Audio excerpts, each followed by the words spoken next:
Bueno, pues vamos a empezar con una breve descripción de las leyes de Newton. Bueno, en particular la primera y la segunda ley.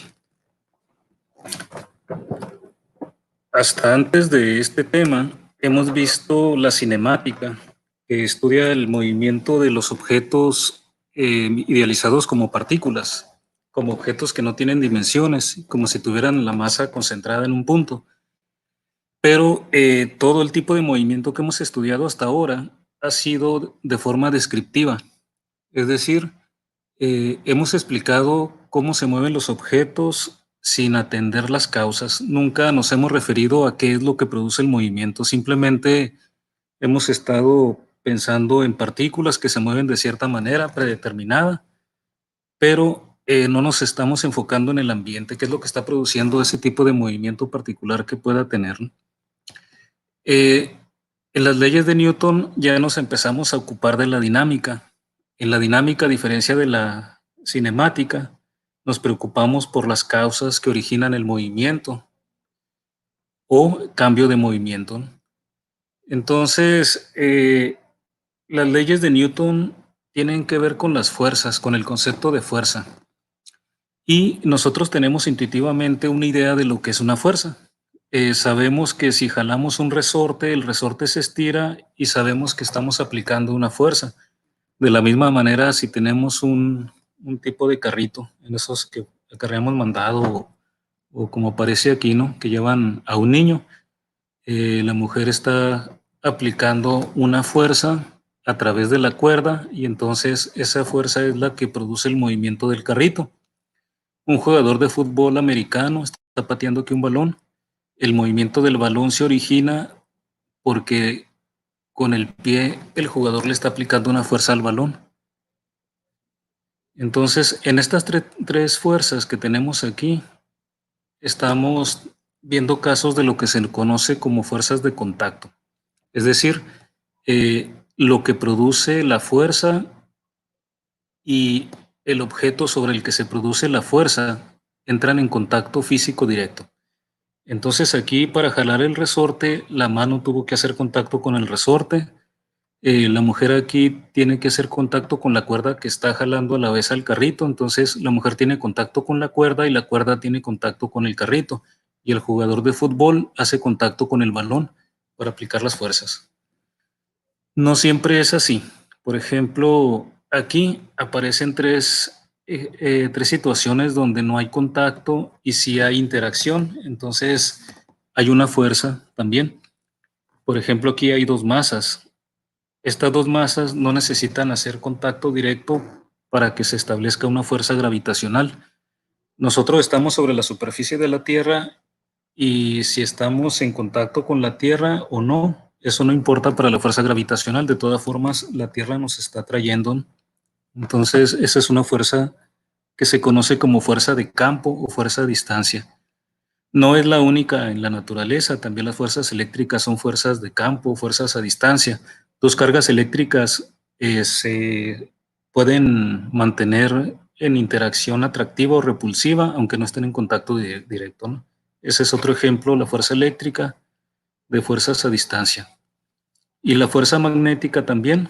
Un imán puede atraer al hierro sin que estén en contacto directo. Entonces, tenemos esos dos tipos de fuerzas para clasificar como fuerzas de contacto y fuerzas a distancia.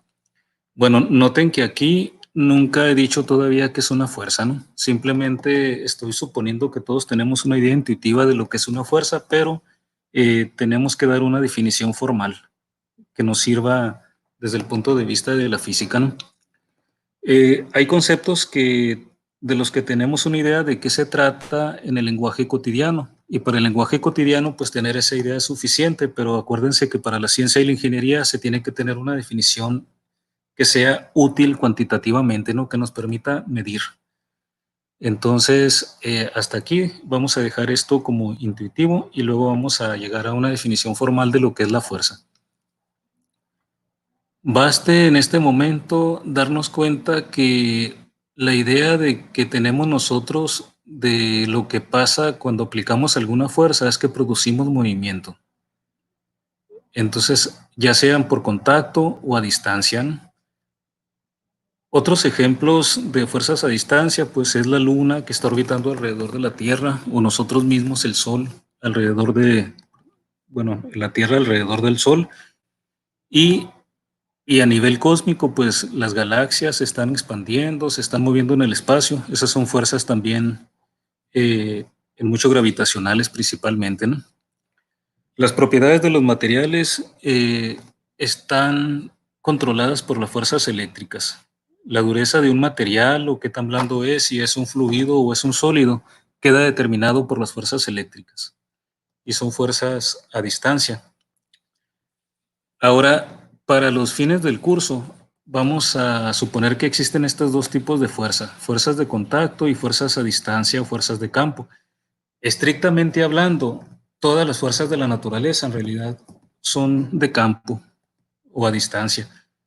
Las que conocemos nosotros como fuerzas de contacto, en realidad a nivel microscópico, son fuerzas a distancia, porque la mayor parte del espacio es vacío. Cuando nosotros tenemos una mesa, nuestros sentidos son muy burdos y no nos permiten darnos cuenta que en realidad la mayor parte del espacio que ocupa la mesa es vacío. Los átomos que la componen ocupan una cantidad de espacio muy pequeño, pero la mayor parte del espacio está vacío, ¿no? Entonces, cuando ustedes ponen la computadora sobre la mesa, en realidad la mesa no está en contacto los átomos de la computadora con los átomos de la mesa, sino que hay una distancia entre ellos.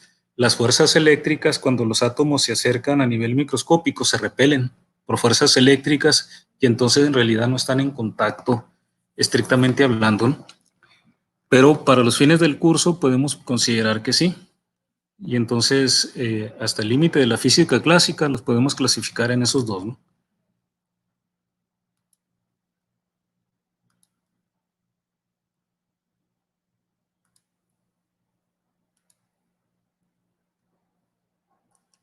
Bueno, entonces necesitamos irnos a formalizar más el concepto de fuerza. Eh, el primero que empezó a estudiar la mecánica, ya desde un punto de vista que se puede considerar con el método científico, fue Galileo Galilei. Y después Newton lo formalizó matemáticamente, ¿no? Por eso se conocen como leyes de Newton, aunque la primera ley de Newton en realidad ya la conocía Galileo. Digamos que el mérito de Newton fue que lo formalizó matemáticamente. Para formalizarlo matemáticamente tuvo que inventar el cálculo porque no existía la matemática adecuada para describir las leyes de la naturaleza de la mecánica que él descubrió, que formalizó, ¿no? Y desde el punto de vista de Newton, él es el que empieza a dar un concepto formal de fuerza. Empezó afirmando que las fuerzas son todo lo que causa cualquier cambio en la velocidad de un objeto. Ahora vean, este cambio de velocidad de un objeto, acuérdense que la velocidad es un vector y entonces si ustedes producen un cambio de velocidad ya pueden tener una sospecha de que está actuando alguna fuerza. Cuando cambia la velocidad como vector, no solo como la magnitud del vector. Es decir que, como en el caso del movimiento circular uniforme, ustedes tienen rapidez constante, pero en el movimiento circular uniforme, la partícula que está dando vueltas en un círculo está cambiando la dirección de la velocidad en cada punto del círculo. Entonces la velocidad como vector está cambiando porque está cambiando la dirección. Entonces ahí hay una aceleración que ya vieron en el capítulo anterior, que es la aceleración centrípeta, ¿no? Lo que mantiene sujeto al objeto que gira en círculos.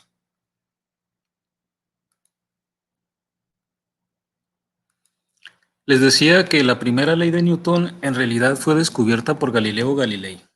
Galileo Galilei fue, digamos, el primer físico teórico, ¿no? Como se conoce hoy la física teórica en el concepto moderno. Eh, Galileo Galilei estableció que si un objeto se deja solo, sin perturbarlo, continúa moviéndose con velocidad constante en línea recta si inicialmente se estaba moviendo, o continúa en reposo si originalmente estaba en reposo, ¿no? Eh, esta observación de Galileo Galilei parece muy obvia en la actualidad, pero en la época de Galileo Galilei no le creían. Digamos, los pensadores de su época pensaban que estaba equivocado, porque la mayoría pensaba que el reposo era el estado, digamos, el estado normal de un objeto, ¿no? O sea que si un objeto se estaba moviendo, los contemporáneos de Galileo pensaban que era porque algo lo estaba urgiendo que se moviera, que lo normal era que los objetos estuvieran en reposo nada más, ¿no? Sin embargo, Galileo llegó a la conclusión de que se necesita más bien perturbar a un objeto para que cambie de su estado de reposo, pero si el objeto se está moviendo, necesita que se le perturbe para cambiar ese estado de movimiento. Si un objeto está moviéndose de alguna forma y nada lo perturba, el objeto debería de seguir moviéndose eternamente, ¿no? Era lógico que los contemporáneos de Galileo no pensaran como él. En realidad él fue muy brillante porque muchos de los experimentos que ahora podemos hacer en el laboratorio no se podían hacer en la época de Galileo. Él era genial en el sentido de que muchos de los experimentos que él hacía los hacía mentalmente, no los hacía en la realidad, ¿no? Él imaginaba experimentos y era tan genial que llegaba a conclusiones correctas, imaginándose los experimentos. Ahora que podemos hacer esos experimentos que él solo se imaginaba, sabemos que sus conclusiones eran correctas, pero para los contemporáneos que se basaban en lo que observaban y no podían hacer más experimentos de lo que tenían en la época, pues pensaban que él llegaba a conclusiones incorrectas. Por ejemplo, una observación de un hombre de la época de Galileo sería que si yo lanzo un objeto y lo dejo moverse sobre una superficie, sabemos que terminará deteniéndose. Y entonces eso aparentemente contradice lo que formulaba Galileo. Ahora sabemos que un objeto que yo lance sobre una superficie, en realidad, si nada lo perturbara, seguiría moviéndose permanentemente. Si se detiene, es porque lo está perturbando la fuerza de fricción que hay entre la superficie en que se mueve el objeto y el objeto que se mueve. Pero si no existiera la fricción, el objeto se seguiría desplazando sobre la superficie permanentemente, ¿no? Entonces, esos fueron de los grandes méritos de Galileo Galilei. La primera ley de Newton en realidad es de Galileo. Él descubrió esa primera ley que se conoce como el principio de inercia. Y bueno, tuvo muchas otras contribuciones que no vamos a tocar así, aquí, por lo que, y por lo que desafortunadamente fue víctima, pues, del oscurantismo religioso de esa época, ¿no?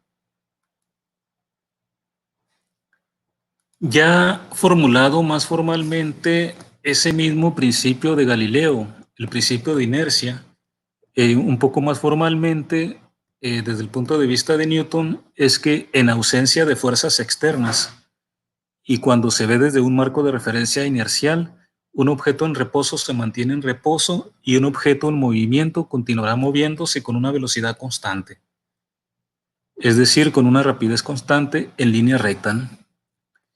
Este es el mismo, básicamente es lo mismo que afirmaba Galileo, pero ya de una forma más formal. Por ejemplo, aquí aparece el concepto de marco de referencia inercial que ustedes vieron y pueden revisar también en los videos que les mandé antes.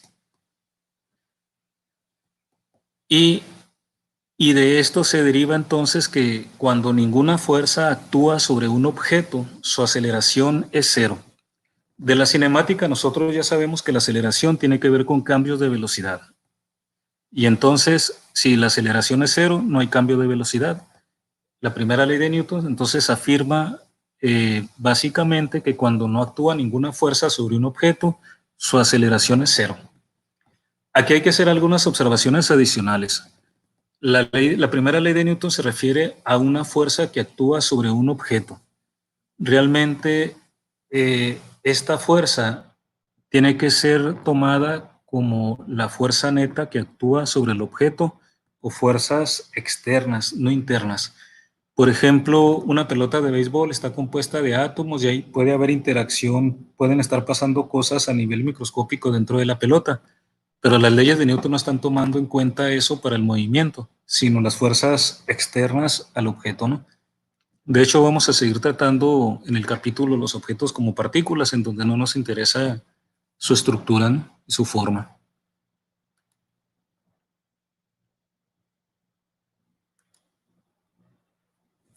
La primera ley de Newton no explica lo que sucede con un objeto con fuerza neta igual a cero. Es decir, cuando hay más de una fuerza. Por ejemplo, me habla de que un objeto va a seguir en reposo o va a seguir su estado de movimiento inicial. Eh, y habla de una sola fuerza.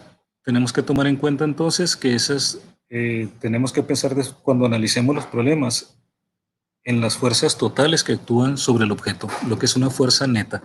Entonces deberíamos de refinar más la primera ley de Newton y en donde dice fuerza, poner una fuerza neta cero, ¿no? Si hay una fuerza neta cero, no hay aceleración. Cuando ustedes están empujando una pared, eh, no le están produciendo movimiento, ustedes aplican una fuerza sobre la pared sin lograr moverla. Vamos a ver después en la tercera ley de Newton que la fuerza que ustedes están aplicando se está compensando con una fuerza que la pared les está aplicando a ustedes, la fuerza de reacción. Si ninguna fuerza actúa sobre un objeto, entonces su aceleración es cero.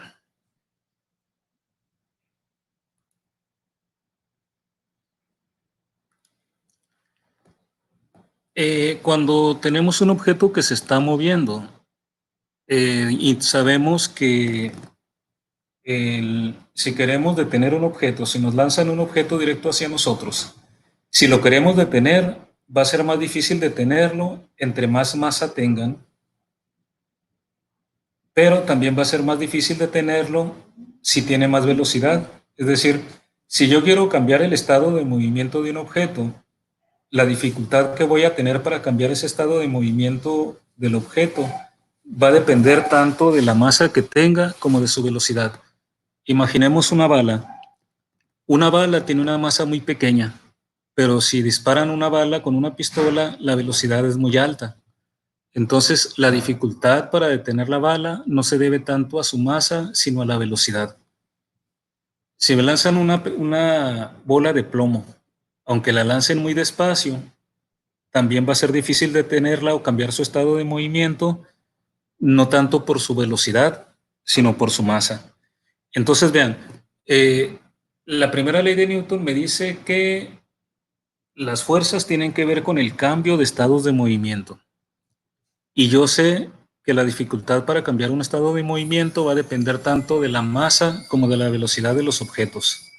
Y entonces, digamos que esto nos permite tener una idea un poco más formal de lo que es una fuerza. Porque entonces si las fuerzas son lo que va a cambiar el estado de movimiento, entonces las fuerzas van a tener que ver con qué tanto cambia tanto el producto de la masa y la velocidad del objeto cuando yo produzco una interacción que me lleva a generar una fuerza.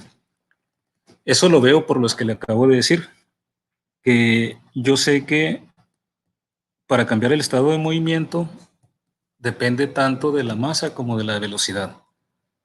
Y entonces eh, las fuerzas deben de ser proporcionales al cambio de alguna cantidad que sea proporcional tanto a la masa como a la velocidad. De hecho, ese producto de masa por velocidad se conoce en mecánica como momentum o momento lineal. Y entonces la fuerza es una medida de qué tanto cambia el momento lineal del objeto en el tiempo cuando se produce la fuerza que cambia precisamente su estado de movimiento. Y entonces su estado de movimiento va a producir un cambio de velocidad. Así que las fuerzas van a ser proporcionales al cambio de una cantidad que sea proporcional al producto de la masa por la velocidad. Si tomamos la constante de proporcionalidad como 1, entonces vamos a considerar la fuerza como el cambio del producto de la masa por la velocidad cuando se produce el cambio de movimiento. Y ese cambio ya sabemos que tiene que ver con la derivada. Siempre que pensemos en cambios, son derivadas. Entonces aquí sería la derivada respecto al tiempo del producto de la masa por la velocidad. Y eso es la fuerza. Ahora, esa derivada respecto al tiempo es, digamos, el cambio en el tiempo del producto de la masa por la velocidad del objeto en el pequeño intervalo de tiempo en que se produce la interacción. Por ejemplo, cuando el jugador de fútbol patea un balón, entonces ese diferencial de tiempo sería el diferencial del tiempo, el pequeño tiempo en que el jugador tiene contacto con el balón, que golpea el balón. Y entonces tenemos la derivada del producto de la masa por la velocidad respecto al tiempo. En mecánica clásica consideramos que la masa es constante. Entonces, la derivada del producto de la masa por la velocidad es la masa, saldría a la izquierda de la derivada, y me quedaría la derivada de la velocidad respecto al tiempo. Ya sabemos que la derivada de la velocidad respecto al tiempo es el vector aceleración. Y entonces aquí tenemos que la fuerza es igual al producto de la masa por la aceleración. Esta ecuación, fuerza igual a masa por aceleración, es la segunda ley de Newton. Vean, tenemos dos formas de establecer las leyes. La primera ley de Newton generalmente se establece en forma de enunciado. La segunda ley de Newton es una definición operacional, me está diciendo cómo calculo la fuerza. ¿Y cómo la calculo? Observando sus efectos. Si yo quiero calcular la fuerza sobre un objeto, ¿qué hago? Si conozco la masa y sé que la fuerza le produjo una cierta aceleración, el producto de la masa por la aceleración va a ser la fuerza que está produciendo esa aceleración. La fuerza igual a masa por aceleración es una ecuación vectorial porque la fuerza es un vector y la aceleración es un vector. Como la masa es un escalar, la fuerza y la aceleración tienen la misma dirección. Es decir, que el cambio de velocidad del objeto que sienta esa fuerza F va a estar en la misma dirección de la fuerza. La aceleración es paralela a la fuerza, porque la masa es el escalar. Más consideraciones de la segunda ley de Newton es que hay que recordar, esta fuerza que produce una aceleración sobre el objeto de masa m no es una fuerza individual, sino que tiene que ser el total de fuerza. Si yo quiero conocer la aceleración que va a sentir un objeto de cierta masa m, entonces tengo que saber todas las fuerzas que están actuando sobre él. Visto desde otra forma, la aceleración de un objeto sería aquí la fuerza sobre la masa. De hecho, muchas veces se establece la segunda ley de Newton no pensando en el momento, que desde mi punto de vista particular es la forma más natural de entender el concepto de fuerza, sino que se postula que la aceleración es proporcional a la fuerza, ¿no?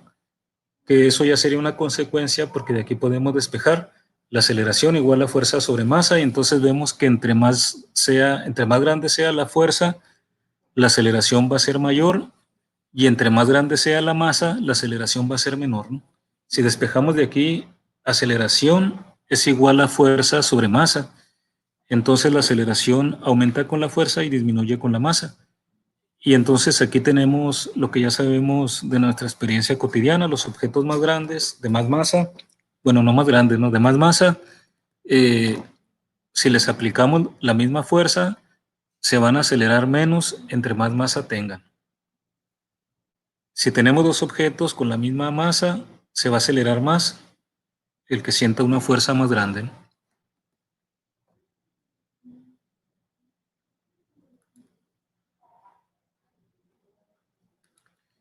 Como esa es una ecuación vectorial, entonces en realidad tenemos tres ecuaciones. En principio podemos tener un problema donde las fuerzas tengan tres componentes y por lo tanto la aceleración también va a tener tres componentes.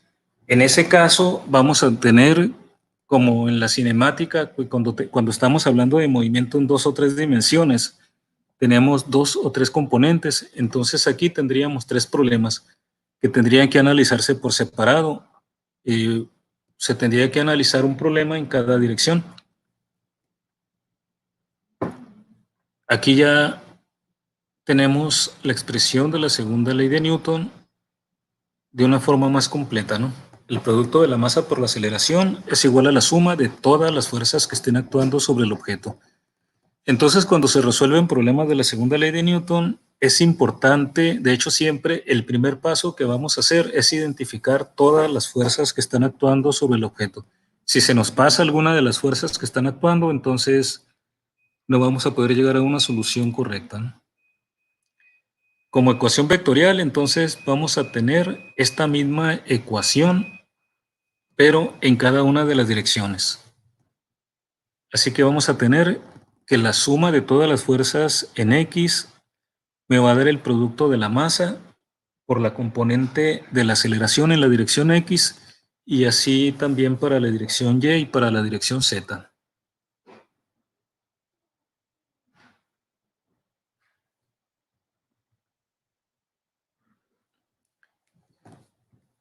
Las unidades de la fuerza, como está definida como el producto de la masa por la aceleración, entonces las unidades de fuerza en el sistema internacional van a ser unidades de masa por unidades de aceleración.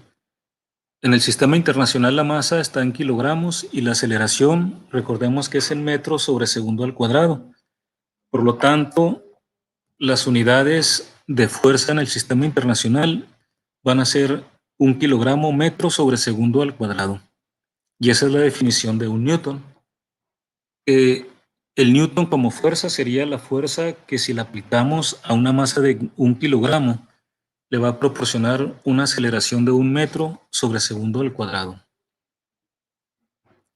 Hay otras unidades que se utilizan menos en el sistema inglés, ¿no? La unidad de fuerza en el sistema inglés es la libra.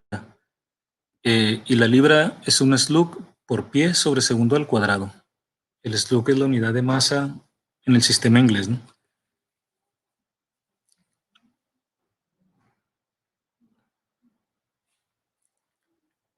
Bueno, pues aquí les dejo 3 exámenes rápidos para que los traten de resolver y lleguen a la conclusión correcta. Analícenlos. Es ¿cuál de los siguientes enunciados es correcto? Inciso A. ¿Es posible que un objeto tenga movimiento en ausencia de fuerzas sobre el objeto? Inciso B. ¿Es posible tener fuerzas sobre un objeto en ausencia de movimiento del objeto? Inciso C. Ni A ni B son correctos. Inciso D. Tanto A como B son correctos.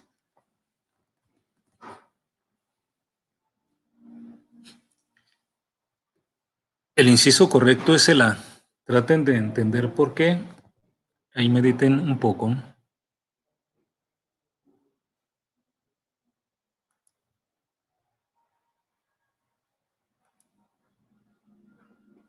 Y aquí está otra. Un objeto no experimenta aceleración. ¿Cuál de los siguientes enunciados no puede ser cierto para el objeto? Inciso A. Una sola fuerza actúa sobre el objeto. Inciso B. No actúan fuerzas sobre el objeto. Inciso C. Sobre el objeto actúan fuerzas, pero éstas se cancelan. Entonces, una de esas 3 afirmaciones no podría ser cierta.